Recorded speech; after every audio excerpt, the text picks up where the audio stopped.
Главная новость этого дня – продажа лестничного пролета в старинном доме купца Коровина. Она была продана на одной из интернет-площадок антиквару из Уфы. Чугунную лестницу 19 века, которая украшала вестибюль дома знаменитого промышленника и мецената Якима Коровина, продали за 650 тысяч рублей. Сегодня новый собственник, она же блогер Рада Русских, вместе со строителями приехала в Казань для демонтажа конструкции и перевоза лестницы в Уфу. Вся эта ситуация вызвала серьезный общественный резонанс среди краеведов и градозащитников. Оказалось, что 200-летний дом совсем не памятник, и распродавать его можно по кусочкам. Юлия Гоголева о лестнице раздора. Когда совершенно разные люди. Ажиотаж и споры в кругах активистов Казани начались еще накануне вечером. А все из-за этих фотографий. Кадры выложила у себя на странице в одной из соцсетей художник, визажист и, как оказалось, большой поклонник антиквариата Рада Русских. Жительница Уфы была в полном восторге, что приобрела лестницу 19 века всего за 650 тысяч рублей. Сегодня она прилетела в Казань, чтобы забрать эту спонтанную, как она выразилась, покупку. Обычно общественности, активистам и городу на памятники до тех пор, пока мы к ним не притрагиваемся.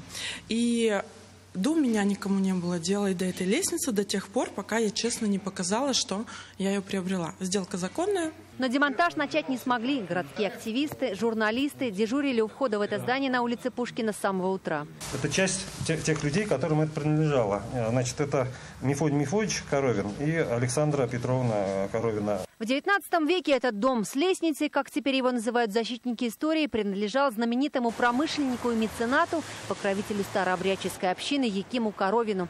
Поэтому среди защитников истории в первых рядах были именно старообрядцы. Давайте сохраним нашу общую историю в Казани. У нас же вообще толком не остается ничего. Поначалу разговор с представителями собственника шел на повышенных тонах, но в итоге защитники и представители уфимской бизнес-леди даже пришли к консенсусу. Немножко даже согласен с вами, по логике вещей все правильно. То есть никто за лестницей не смотрит, ее могут распилить и задать. Хоть завтра, да? Да, и никто не помешает. Та острая реакция, которую мы сейчас видим от горожан, во многом связана с травмой и утратой исторического города, которая произошла при подготовке города к тысячелетию, когда более 2500 объектов среды были уничтожены, несколько десятков исторических памятников. По словам Марьи Леонтьевой, еще 2 года назад дом Коровина по непонятным причинам был выведен из реестра зданий, обладающих признаками культурного наследия. В результате собственники начали распродавать его содержимое. Объявление о продаже этой лестницы висело в интернете около месяца и, что удивительно, не заинтересовало ни одно контрольное ведомство. Эта чугунная лестница, пожалуй, единственное, что напоминает о том, что дому около 200 лет. Изначально здание было двухэтажным. За последние годы к нему надстроили еще 2. И по нашим данным, в ближайшее время здесь собираются сделать лифт.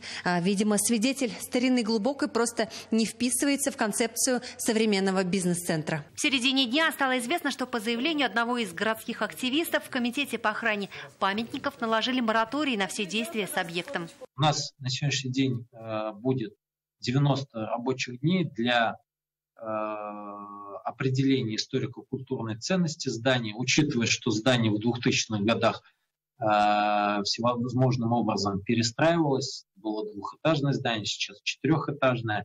Мы все взвешенно посмотрим и выдадим соответствующее заключение. Возникла правовая коллизия, когда собственник теоретически вправе распоряжаться своей собственностью, и другой человек вправе купить нечто, что продается. Однако на самом деле именно отсутствие у этого здания соответствующего статуса и прописанной ценности в виде сохранных элементов лестницы или других элементов позволяет такие вещи производить. Одна лестница вызвала десятки вопросов ко многим ведомствам. Почему старинный особняк лишился статуса и на каком основании содержимое автоматически не становится охраняемым?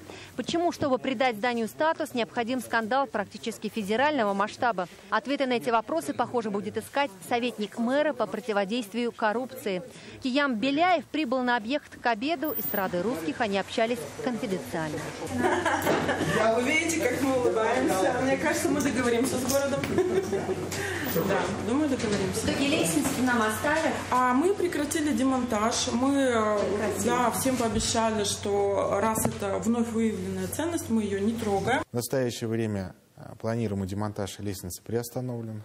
Владелец выразил готовность вести консультационный диалог, в дальнейшем вести переговоры. Подобных этой чугунных лестниц 19 века в Казани можно по пальцам пересчитать. Когда-то она была вот в этом здании на площади Вахитова. Здесь располагалась знаменитая фабрика Крестовниковых. Еще одна лестница украшает вестибюль Казанской мэрии. Но за нее активисты не переживают. Вряд ли кому-то удастся ее продать. Юлия Гоголева, Игорь Романов, ТНВ, Казань.